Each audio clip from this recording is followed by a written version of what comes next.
দত্তনগর কৃষি খামার এশিয়ার অন্যতম বৃহত্তম একটি কৃষি খামার যা ঝিনাইদহ জেলার মহেশপুর ও চুয়াডাঙ্গা জেলার জীবননগর উপজেলায় বিস্তৃত।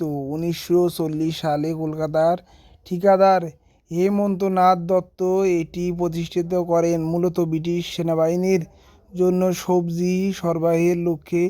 বর্তমানে এটি বাংলাদেশের কৃষি উন্নয়ন কর্পোরেশন বিডিপির দ্বারা পরিচালিত হয় এবং উন্নত মানের বীজ উৎপাদন ও কৃষিদের প্রশিক্ষণের গুরুত্বপূর্ণ ভূমিকা রাখা জন্য আয়তন প্রায় 3000 একর জুড়ে বিস্তৃত, যা এশিয়ার বৃহত্তম খামারগুলোর একটিতে পরিণত হয়েছে।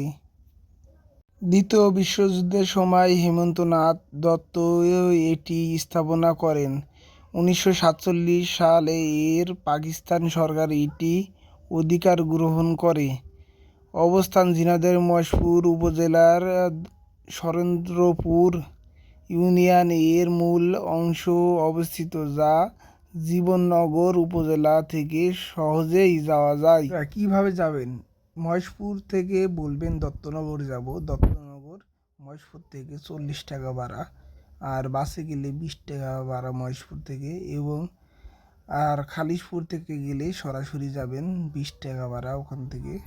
বন্ধুরা, আমরা প্রায় কয়েরবরতলার ভিতরে চলে আসছি। আর এই ভিডিওটি শেয়ার করুন, সাবস্ক্রাইব করুন। পরে ভিডিওটি কয়েরবরতলা দেখানো